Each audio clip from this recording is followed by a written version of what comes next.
Tapi sebelum saya presentasi dengan Bu Ani, sebelum kita memulai ice breaking dulu mungkin bagus, karena ini kan suasananya siang toh mungkin mengantuk nih, atau ada yang butuh refresh otaknya. Tapi semua berdiri, minta tolong yang video dua. Kalau 3 tepuk 3. Kalau sore 3. Kalau malam tidak. Oke, jadi kalau saya bilang 1, 2, 3, malam 2, 3. Andaikan pagi Jamin bilang 1, siang 2, sore 3, malam 3. Oke, pagi, siang, malam. Masih belum. Tetapi studi ice breaking ini melatih konsentrasi perbaikan ini sudah butuh refresh otaknya. Oke, ulang lagi 1, 2,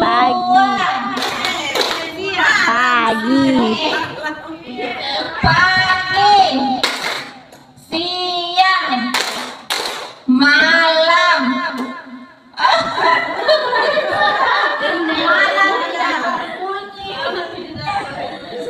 Oke, ulang lagi, pagi, malam. Oke, siang, sore, malam, pagi, siang, Oke, tunggu dulu.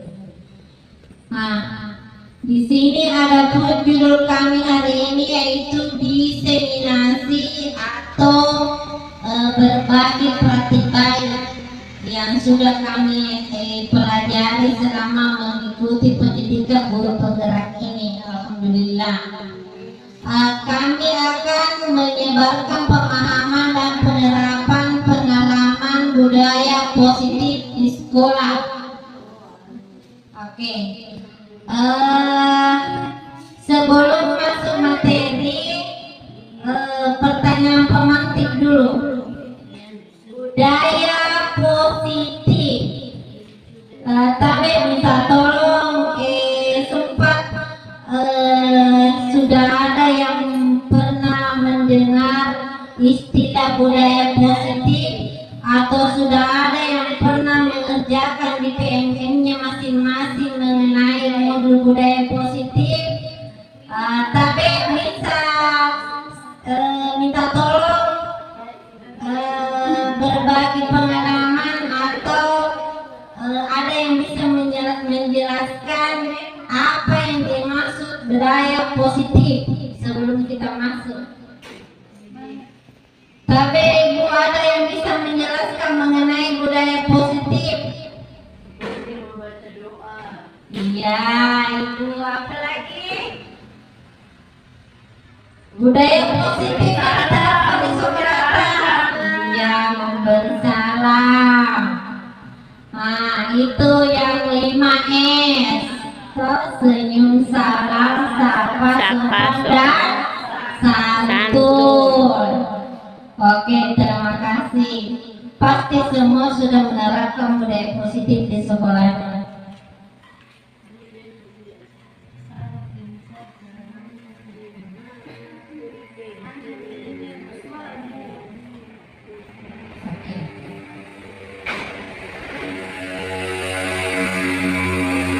Sini, budaya positif.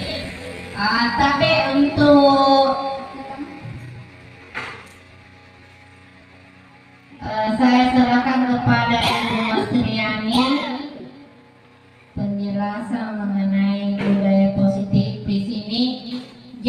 sini ada 7 materi yang akan kami bawakan. Yang pertama yaitu perubahan paradigma belajar, disiplin positif, kebutuhan dasar manusia, motivasi perilaku manusia, posisi kontrol guru, keyakinan kelas, dan segitiga institusi. Di ini semua ibu ada di PMMK semua. Mungkin sudah ada beberapa yang sudah membuka-buka atau bahkan sudah ada yang memiliki sertifikat salah satu dari ini materi ini. Ada modulnya semua di PMMK.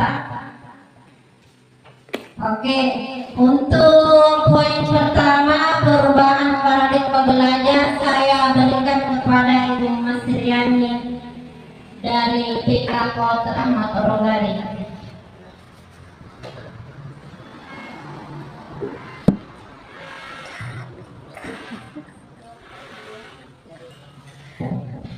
Baik, assalamualaikum warahmatullahi wabarakatuh.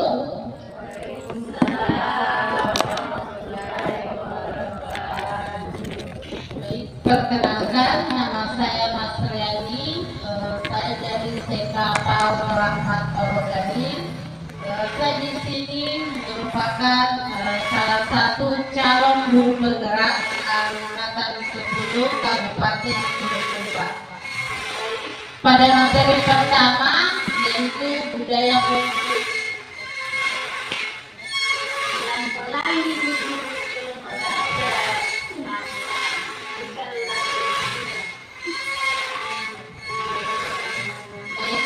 Poin pertama yaitu pembelajaran dengan paradigma baru. Pembelajaran dengan paradigma baru itu merupakan pembelajaran yang dirancang berdasarkan prinsip pembelajaran yang berdiferensiasi, sehingga pada peserta didik belajar sesuai kebutuhannya berdasarkan tahap perkembangan sesuai teori psikologi modern untuk mewujudkan profil pelajar Pancasila.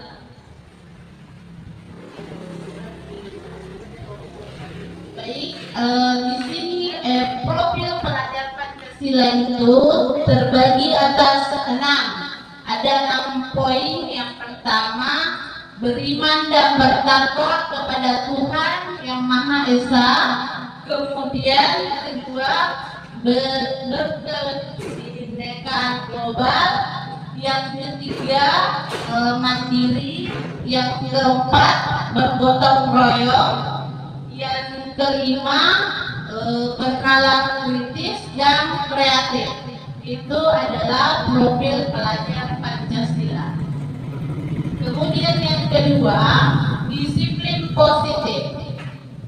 Di sini disiplin positif adalah pembiasaan atau hal-hal baik yang mencakup sikap atau perilaku maupun tutur kata oleh seluruh warga di sekolah, terutama bagi murid agar dapat berkembang menjadi pribadi yang kritis, mandiri, dan bertanggung jawab.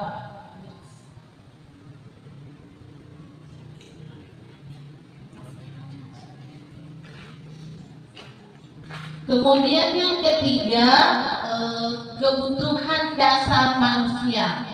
Kebutuhan dasar manusia ini merupakan suatu yang kita lakukan untuk mendapatkan apa yang kita inginkan.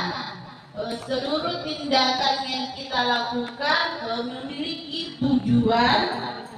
Semua usaha terbaik yang kita lakukan agar kebutuhan dasar kita ini terpenuhi dengan baik.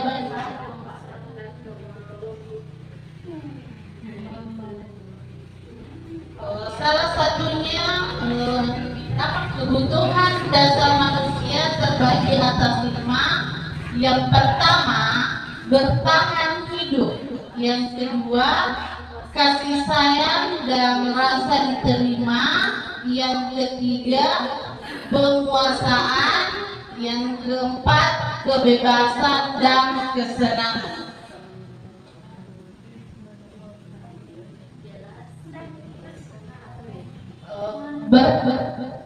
Kebutuhan dasar manusia yang pertama itu bertahan hidup. Dalam bertahan hidup, kita memerlukan makanan, pakaian, tempat tinggal, keamanan dan kesehatan. Kemudian yang kedua, kasih sayang dan rasa diterima. Rasa diterima atau dipedulikan, dapat berbagi, bekerja sama, dan menjadi bagian dalam kelompok. Kemudian yang ketiga, penguasaan harga diri, keinginan untuk dianggap memimpin, berprestasi dan diakui dan didengar. Kemudian yang keempat, kebebasan. Kebebasan berarti mandiri, memiliki pilihan, mencoba hal-hal baru dan mampu mengendalikan arah dirinya. Kemudian yang kelima, kesenangan. Kesenangan di sini yang dimaksud yaitu kesenangan saat bermain, humor, antusias dan tertawa.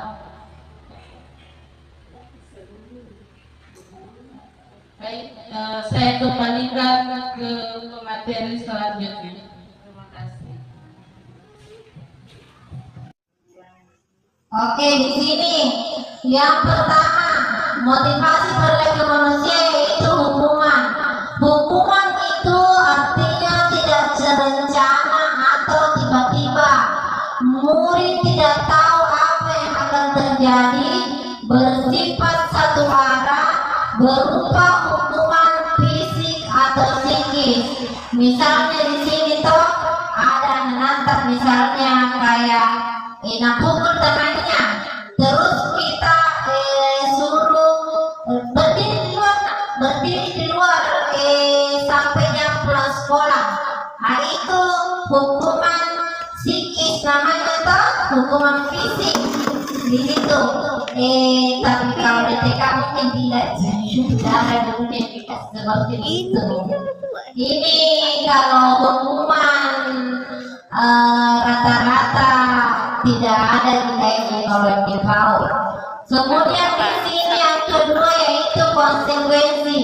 Konsekuensi itu artinya terencana atau disepakati sesuai peraturan. Kemudian murid tetap dibuat tidak nyaman. Tiga, sikap guru selalu memonitor murid. Misalnya di sini ada misalnya anak atau dua orang misalnya si Dino sama si Adi. Nah, ini Dino pinjam di pulpennya si Adi, pinjam pensilnya. Tuh kalau di TK kan masih pensil. Pinjam pensilnya. Terus ini si Dino tidak sengaja pakai pensilnya. Toh. Nah, terus ini si Adi tadi menangis bilang pakai pensilnya toh.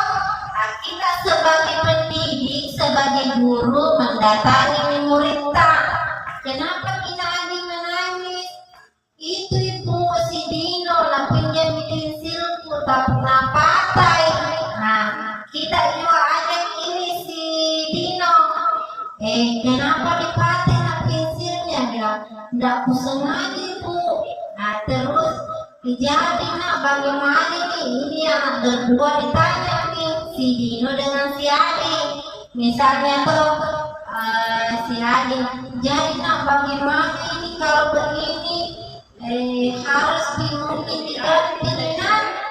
Nah, ini artinya konsekuensinya toh, ini konsekuensinya si Dino karena sudah mematahkan pensilnya si Adi, dia harus mengganti juga. Nah seperti itu. Nah sama halnya juga kalau ada makanan yang ditumpahkan di meja, di bangkunya, ceritanya di mejanya. Nah tumpahkan toh, konsekuensinya dia harus membersihkan. Oke, seperti itu. Kemudian yang ketiga yaitu restitusi. Restitusi yaitu proses menciptakan kondisi bagi murid untuk memperbaiki kesalahan. Kemudian yang kedua, proses kolaboratif yang mengajarkan murid untuk mencari solusi sendiri. Ini sebentar ada penjelasan tersendirinya di sini. Cara menangani berbagai permasalahan siswa di sekolah dengan melakukan segitiga institusi istilahnya. Nanti sebentar dijelaskan lebih lanjut ini. Lanjut.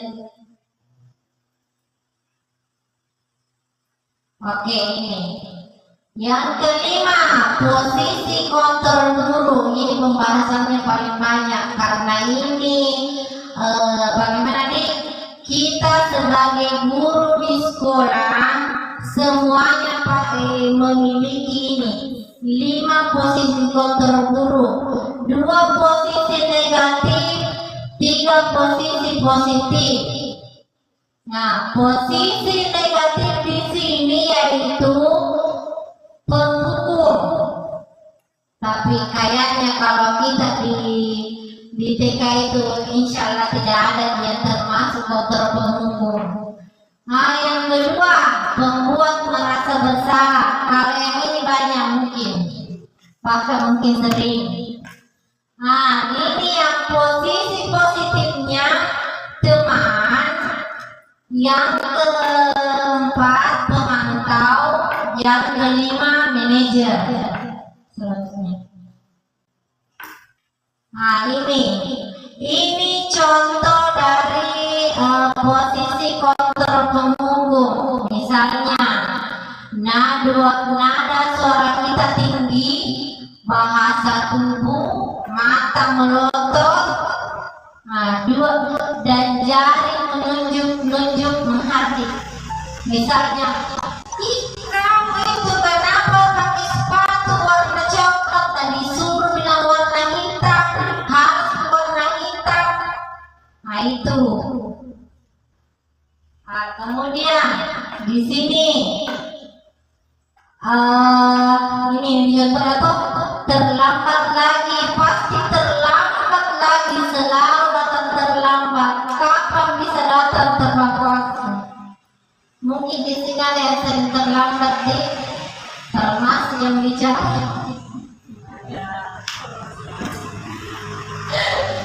Oke, yang kedua, membuat merasa bersalah. Membuat merasa bersalah di sini contohnya seperti nada suara memelas, halus, sedih, bahasa tubuhnya merapat pada anak tapi kelihatan lesu. Nah, seperti ini misalnya, adik, kamu ini bagaimana ya? Kamu sudah berjanji dengan ibu tidak akan terlambat lagi. Kamu kenapa ya senang sekali mengecewakan ibu? Ibu benar-benar kecewa sama kamu. Misalnya tuh kayak di sekolah tuh ada anak tidak dengar di penjelasan tak. Terus kita bilang, kenapa itu kau dari tadi menjelaskan dan tidak mengerti? Berapa kali pulang tidak mengerti? Nah, seperti itu mungkin dari kata-kata. Oke, selanjutnya. Nah, di sini posisi kontrol positifnya guru sebagai teman. Nada suaranya ramah, nada, bahasa tubuhnya merapat pada murid, mata dan senyum jenaka. Misalnya di sini contohnya, adik, ayolah, bagaimana sih kamu? Kemarin kamu sudah janji ke bapak bukan? Kenapa terlambat lagi? Sambil tertawa kita mengajak anak itu berbicara, tapi nada suara tak bercanda, tapi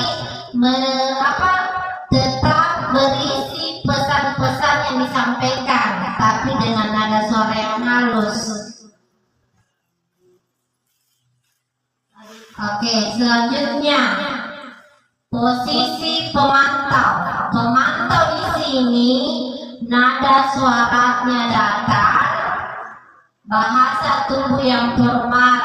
Misalnya di sini tuh ada percakapan antara bapak guru dengan si adik. Nah, di sini misalnya gurunya mengatakan, adik, tahukah kamu jam berapa kita memulai? Tahu Pak, kamu terlambat 15 menit. Apakah kamu sudah mengerti konsekuensi yang harus dilakukan bila terlambat? Paham Pak, saya harus tinggal kelas pada jam istirahat nanti dan mengerjakan tugas ketertinggalan saya. Nah, terus gurunya bilang, ya benar, nanti pada saat jam istirahat kamu harus tinggal di kelas untuk menyelesaikan tugas yang tertinggal tadi. Saya tunggu. Artinya di sini pemantau sama halnya tadi misalnya ada siswa atau datang ke sekolah pakai sendal nih, padahal aturannya di sekolah kan harus pakai sepatu. Terus tuh bilangnya tapi kan di sini posisinya sebagai pemantau, tiba-tiba kita lihat itu si ini pakai sendal pergi sekolah. Ditanya dia tanya ke mata, bisa tahu itu nak aturannya kalau sekolah? Oh iya bu, saya tahu ibu. Apa paling nak tidak boleh dipakai sendal untuk sekolah, tapi kenapa nak masih pakai sendal kipakai? Atau seperti itu. Itu posisinya pemantau. Nah, selanjutnya posisi manajer. Manajer di sini kayak pemimpin begitu. Nada suaranya tulus, bahasa tubuh tidak kaku mendekat ke murid. Misalnya di sini percakapannya, adik, apakah kamu mengetahui jam berapa sekolah dimulai? Adik mengatakan, tahu Pak, jam 7. Ya, jadi kamu terlambat. Kira-kira bagaimana kamu akan memperbaiki masalah ini? Terus si anak menjawab, saya bisa menanyakan teman saya Pak untuk mengejar tugas yang tertinggal. Baik, itu bisa dilakukan. Apakah besok akan ada masalah untuk kamu agar bisa hadir tepat waktu ke sekolah? Tidak Pak, saya bisa hadir tepat waktu. Baik, saya hargai usaha untuk memperbaiki diri. Di sini artinya ini pada posisi manajer, maka suara guru sebaiknya tulus, tidak perlu marah, tidak perlu meninggikan suara, apalagi menunjuk-nunjuk jari ke murid, berkaca pinggang atau bersikap seolah-olah menyesal.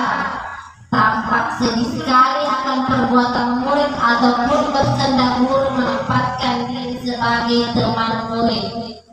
Fokus pada murid bukan untuk membahagiakan guru atau orang tua. Murid sudah mengetahui adanya masalah. Misalnya di sini kita kaitkan ke di TK atau biasanya kan ada siswa misalnya dikasih LKPD kayak menggambar atau mewarnai. Biasa itu tuh capek itu, capek sekali nih ibu, banyak sekali capek ibu. Nah ini ada nih temannya yang sudah istirahat karena selesai nih. Nah dia belum nih, tapi tadi nih temannya, ibunda temanku istirahat di mama juga, tapi dia belum selesai. Nah kita di situ menempatkan diri kita sebagai posisi manajer. Nah didatangi itu si anak dikatakan, tahu gitu nak, selesai itu tugas tak orang bisa istirahat. Bilang ibu tahu kita di mama juga istirahat. Nah tapi kan kita di sini sebagai posisi manajer, kita mengatakan pada si anak, oke Pak, nah, kalau mama istirahat, tapi harus itu selesaikan itu jadikan PR. Harus diselesaikan di rumah, besok bawa ke sini dalam keadaan selesai. Nah, seperti itu. Jadi istilahnya posisi manajer itu memberikan semacam jalan keluar kepada si anak, tapi tidak mengancam, tetap dalam keadaan tulus, ya seperti itu. Oke, di sini penghukum berdiri dengan sebelah kaki di depan kelas, itu yang contohnya tadi penghukum yang biasa bilang angkat kakinya berdiri. Nah, kemudian pembuat merasa bersalah. Contohnya kesekian kali ibu sudah katakan, kamu sudah senang ya melihat ibu terus-terusan bertindak seperti ini. Selanjutnya teman, di sini ayo dong kamu kerjakan tugasnya, nanti kalau sudah selesai kita main games.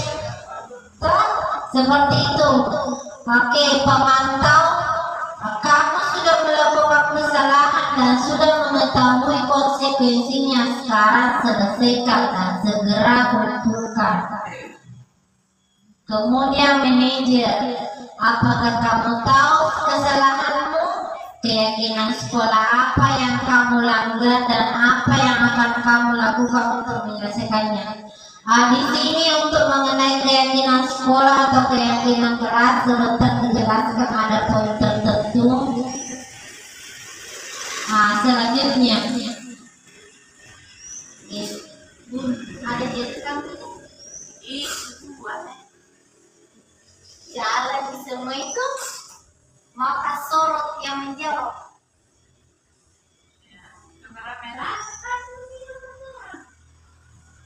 Supaya terlihat dibilang ada umpama peserta di sini kayak di sini lagi ini apa?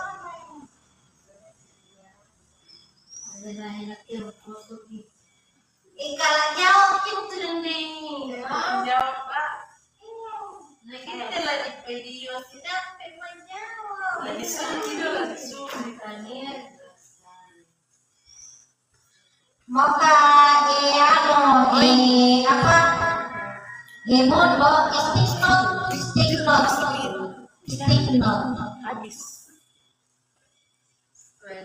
Anu pare.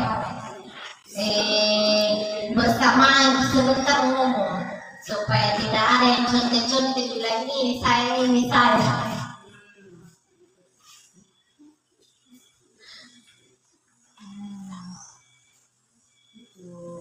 Masih ada?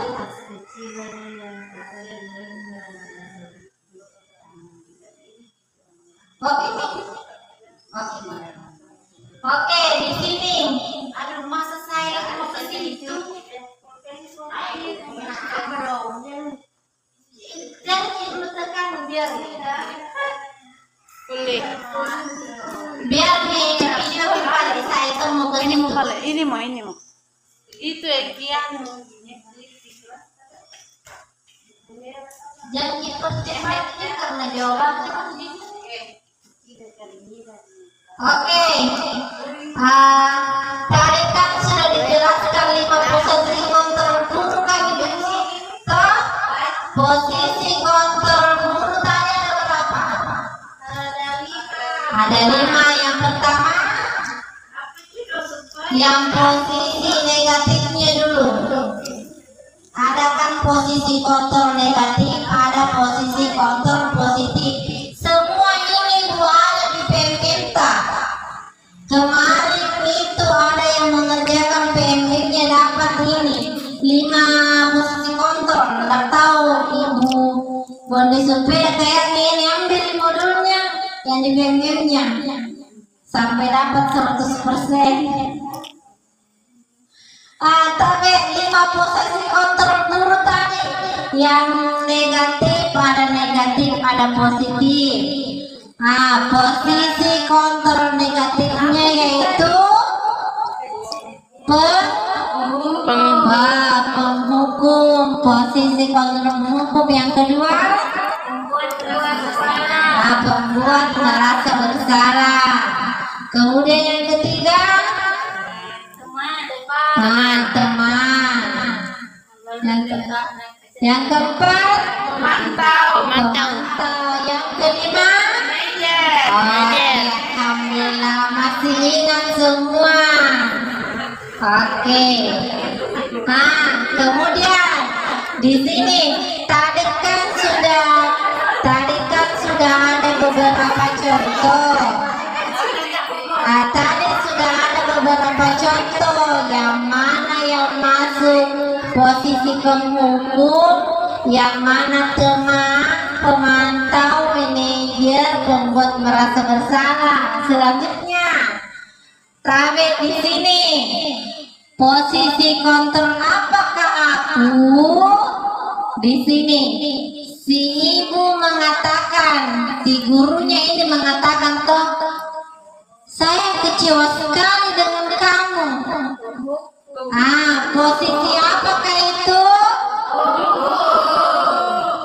Ibu tadi posisi penghukum, gue jelaskan kembali. Posisi penghukumnya itu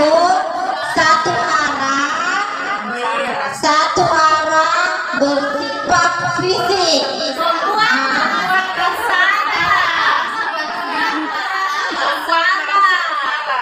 Posisi apa? Oke, kita lihat. Iya. Tepuk tangan. Oke, selanjutnya. Posisi kontrol apakah aku? Kamu tidak pernah benar melakukannya. Sekarang keliling lapangan 3 kali.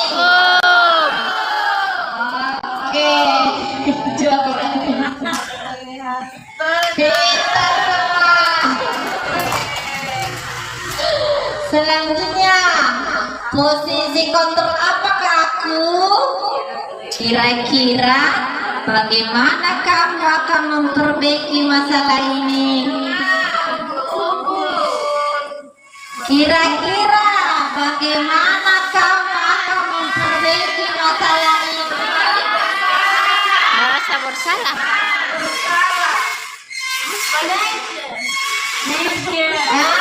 Kira-kira posisi kontrol apakah aku?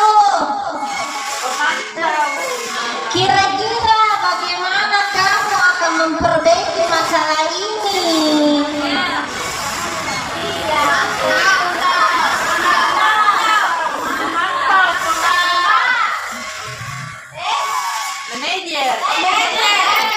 Bukan.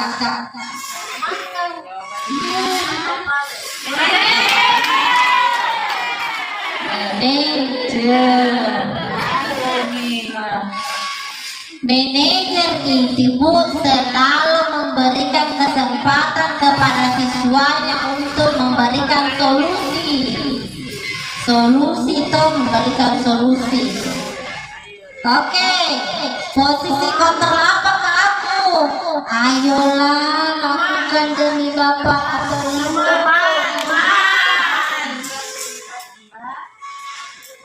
Oke, kita lihat.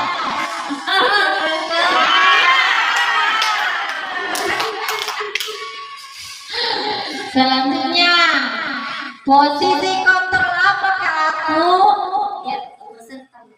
Tunggu dulu. Kamu terlambat 15 menit. Apakah kamu sudah mengerti konsekuensi yang dilakukan bila terlambat?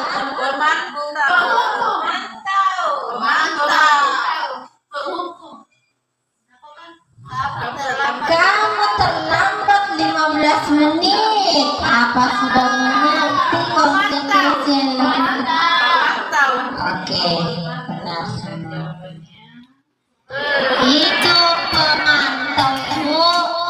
pemantau itu intinya kayak semacam teliti gitu, teliti di peraturan atau keyakinan kelas yang sudah dilakukan. Misalnya tuh peraturan tak datang jam 8, dia datang jam 8 lewat nih. Peraturan tak sepatu harus warna hitam, dia datang warna coklat. Nah itu teliti, dipantau itu anak. Nah, oke. Selanjutnya keyakinan kelas. Nah di sini ini keyakinan kelas sering kita buat, tapi biasanya itu kita kalau di TK diistilahkan dengan aturan main. Diistilahkan biasa aturan main. Tapi sekarang istilahnya itu yang diyakini bersama murid dengan harapan dapat meningkatkan kedisiplinan murid. Keyakinan kelas berupa pernyataan universal, dibuat dalam bentuk positif dan bersifat abstrak. Keyakinan kelas hendaknya tidak terlalu banyak sehingga mudah diingat dan dipahami semua warga kelas, ikut berkontribusi dalam pembuatan keyakinan kelas lewat kegiatan mengutarakan pendapat. Nah ini keyakinan kelas. Ini keyakinan kelas artinya berlaku di kelas masing-masing. Misalnya kalau di TK kan ada kelas A, ada kelas B. Kalau keyakinan sekolah sama artinya dengan peraturan sekolah, berlaku umum untuk satu sekolah. Tapi ini kan ruang lingkupnya lebih kecil, keyakinan kelas berlaku di kelas tersendiri. Terus sebenarnya ini tampilan video ini, di sini saya membahas tentang keyakinan kelas yang akan diterapkan di kelas A. Jadi ini ada lengkapnya. Itu nih.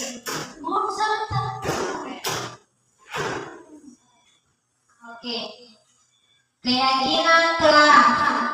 Oke, coba anggaplah kita di sini kelas kelompok A atau kelompok A lah. Kelompok A atau D? Kelompok A. Kita akan membuat sebuah keyakinan kelas. Anggaplah ibu saya sebagai gurunya, tapi kita semua anak didiknya toh. Nah di sini saya bertanya, anggaplah kita hari ini akan bahas itu tadi mengenai keyakinan kelas. Keyakinan kelas di sini itu kata-katanya harus bersifat positif. Artinya itu positif, tidak mengandung unsur negatif. Misalnya mengatakan jangan atau dilarang, itu kan kata-kata yang negatif tuh tidak boleh. Nah, itu tuh kita ganti itu dengan yang bersifat positif. Nah, misalnya di sini jam berapa kita masuk sekolah, masuk kelas?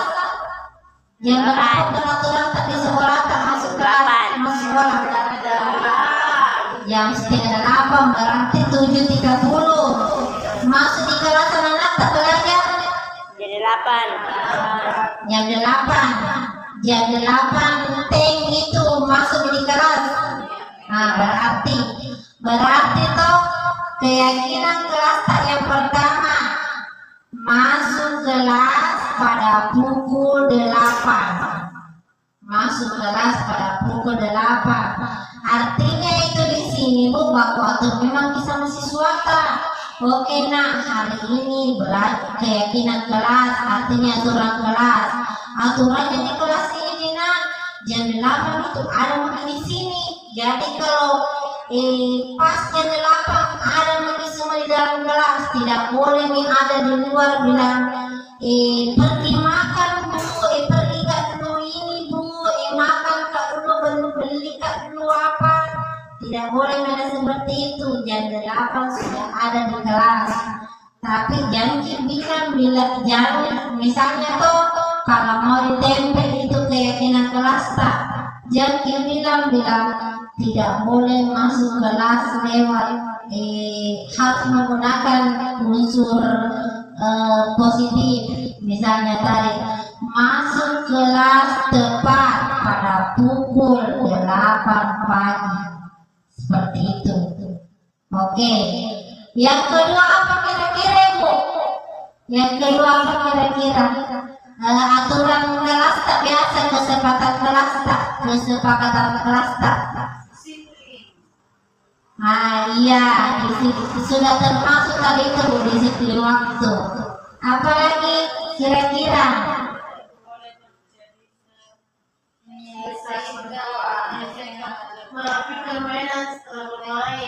Oke, merapikan mainan setelah bermain. Oke, itu tadi yang tidak boleh Bu. Jangan menggunakan kata negatif. Ya. Oke, kemudian apa lagi? Ya, saling menghargai antar teman, menghormati guru. Apa lagi?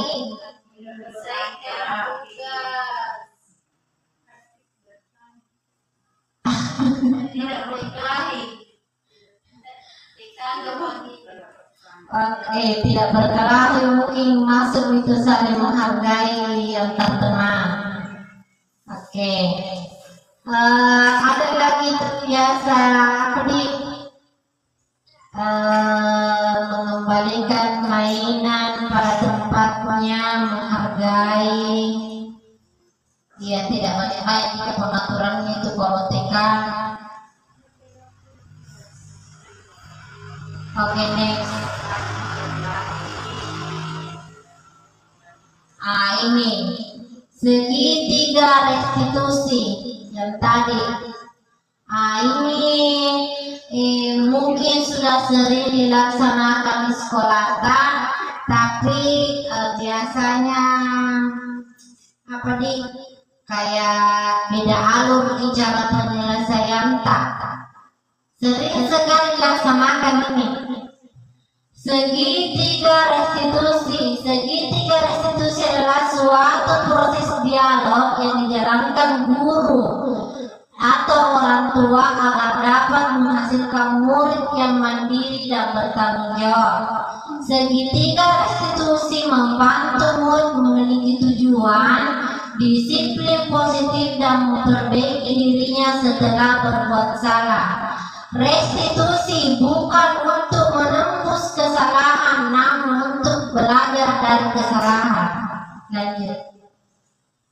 Ini langkah-langkah restitusi yang pertama.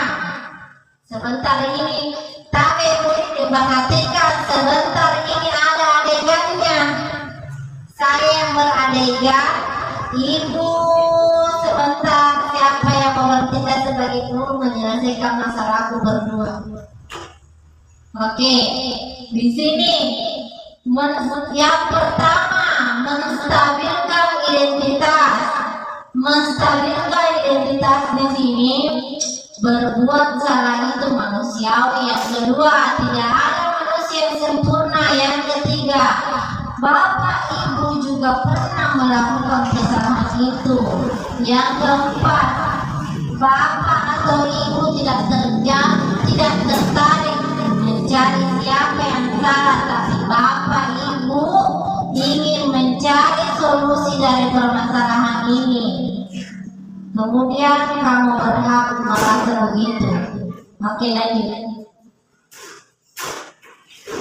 Oke, langkah yang kedua, validasi tindakan yang salah. Nah, di sini kita bertanya kepada si anak, kamu pasti punya alasan mengapa melakukan hal itu. Misalnya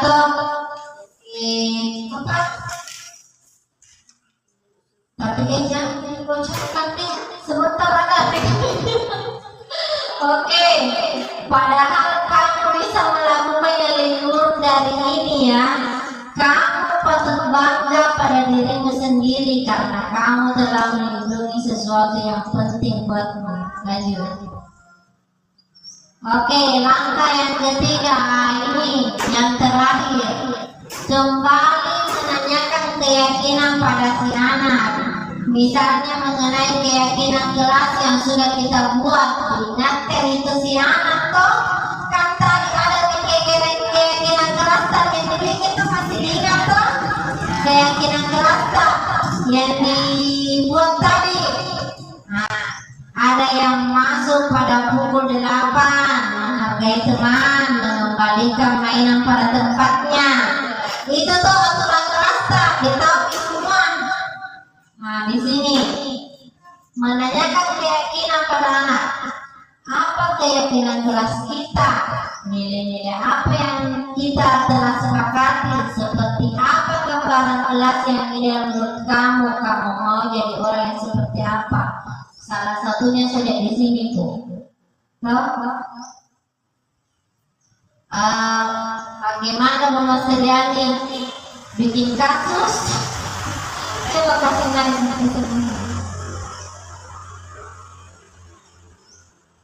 di bawah kita di PPT itu dia ada video kasusnya. Ini yang berkasus ini. Ya, yang sudah ditangani dengan menggunakan segitiga institusi.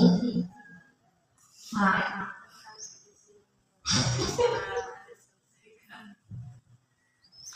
Oke, misalnya dikasih kembali dulu di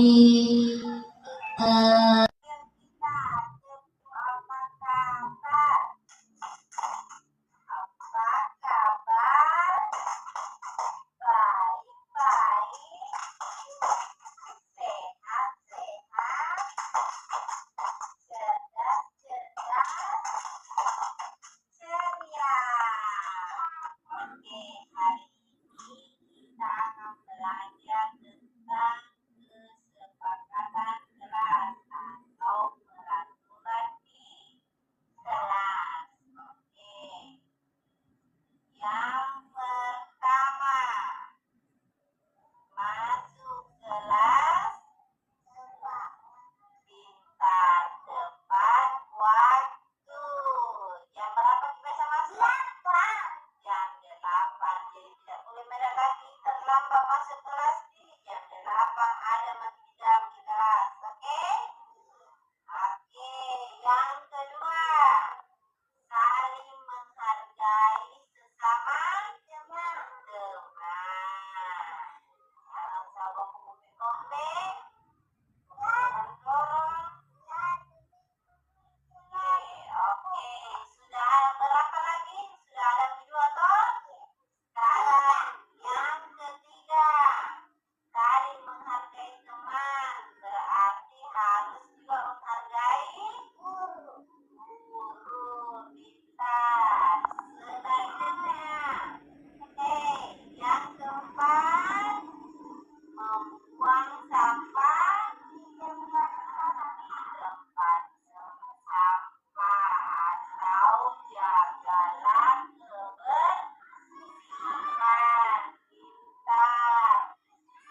CGP Angkatan 10 Kecamatan Kindang.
Oke, lanjut.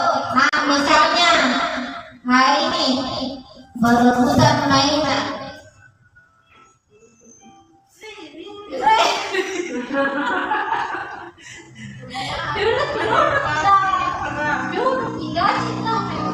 Siapa yang mau berebutan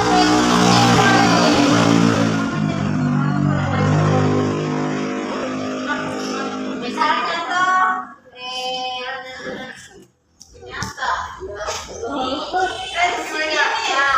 misalnya ini boneka kan punyaku toh, ini bunga ini, terus ini si Aning ini yang merebut, nah merebut begitu,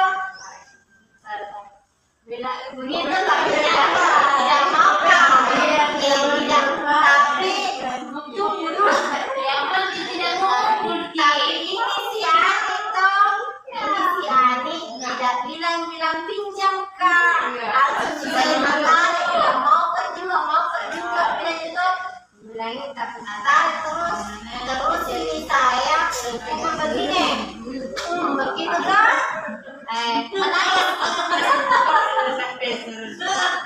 Kayaknya langsung kan.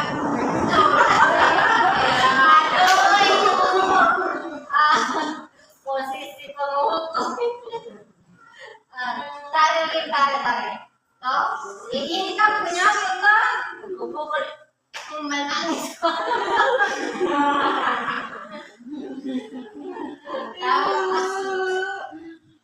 Oke, seperti itu kasusnya. Kasus pertama, kasusnya dulu seperti ini.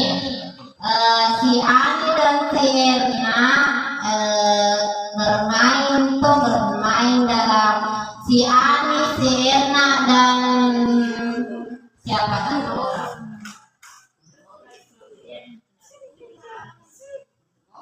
Si Ramla. Tengah asik bermain dalam kelas, tiba-tiba si Ani merebut mainan si Erna.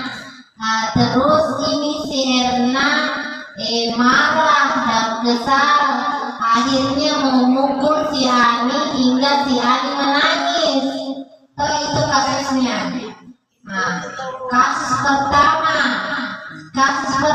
itu si Ani merebut mainannya si Erna. Coba tapi bagaimana kira-kira cara menerapkan segitiga restitusi tadi kepada kasusnya ini siswata ini? Bagaimana menerapkannya? Kan ada 3 tahapan toh. Pertama menstabilkan identitas, yang kedua melakukan validasi tindakan yang salah, kemudian yang ketiga menanyakan kembali keyakinan kelas. Kira-kira bagaimana cara menanganinya itu kasusnya kalau ada sesuatu yang seperti itu? Masa kalau ada sesuatu di sekolah biasa berkasus tuh aman-aman saja di sekolah tuh. Tidak semua sesuatu ketua. Tidak ada atau ada langsung dicium, dimarahin, ditegur. Ditanya dulu solusinya. Tidak ada itu nih.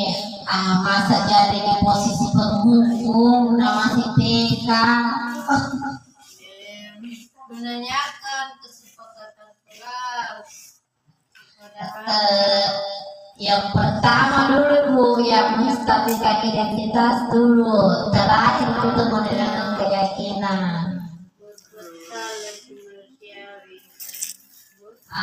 Ditanya misalnya datang kini sama si Ani, ditanya itu siswata bilang, tadi si Ramla bilang tadi direbut mainannya si Erna. Ditanya dulu seperti itu, ditanya dulu tuh sebelum ini bilang terus tuh senang menjawab iya Bu. Terus ditanya yang kedua lagi di tindakan yang seragam, apa alasannya? Kenapa begini? Ditanya itu alasannya si anak toh, ditanya ini alasannya si anak. Terus kalau misalnya si anak bilang Mau kepinjam Ibu, terus bilang jadi tadi pinjam kan? Tidak tuh langsung ditarik, langsung direbut. Ditanya ke si anak tak, itu nak kalau direbut mainannya jangan tak bagus atau tidak? Tidak. Tidak tuh. Nah di ini nih bilang di custom nih di keyakinan kelas. Artinya kalau apa itu kan tadi kan tidak baik, salah, berarti harus diapa? Minta maaf Ibu. Oke, kalau begitu harus diminta maaf. Terus itu anak disuruh berjanji. Oke, janji ini nak tidak boleh lagi tuh merebut mainan teman tak. Janji dulu, baru aja ikhlas dulu supaya dikasih itu anak penguatan toh. Jangan langsung dijudge itu anak dikasih hukuman tapi jadi posisi teman.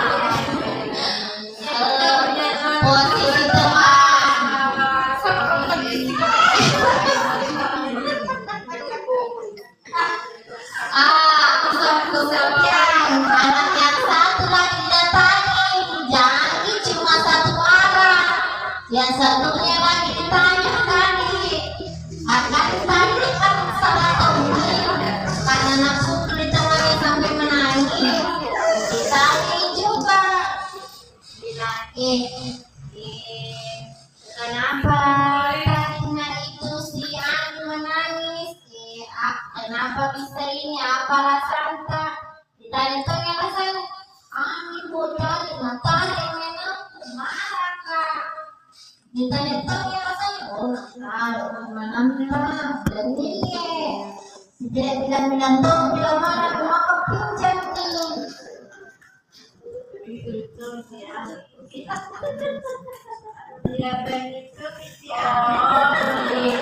Ditanya lagi, itulah kira-kira kalau memukul bagus atau tidak? Tidak guru, berarti tidak boleh kita memukul. Nah, jadi apa namanya? Harus juga minta maaf. Jadi pagi itu si anak berdua salaman toh. Nah, selesaikan solusinya salaman minta maaf. Tapi kan biasanya itu tuh kita waktu sekolah tidak banyak kata pengantarnya. Apalagi kalau gurunya asik main HP atau asik mengikuti.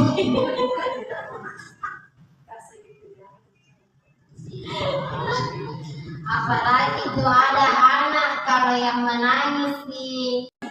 Oke, itulah tadi diseminasi mengenai budaya positif. Terima kasih banyak atas partisipasi dari ibu-ibu. Saya Erna Yunisti TK Andrimu CGP Angkatan 10 Kabupaten Bulukumba bersama Mas Riani dari TK Palmerah Makoro Gading, Kecamatan Kendang, Kabupaten Bulukumba. Mengucapkan terima kasih banyak atas yang sebesar-besarnya kakak telah memfasilitasi kami untuk melakukan berbagai praktik baik hari ini. Mohon doanya semoga kami bisa melaksanakan menjalankan pendidikan guru penggerak ini sampai selesai, sampai gelar C-nya itu hilang dan menjadi GP. Amin. Terima kasih banyak. Assalamualaikum warahmatullahi wabarakatuh.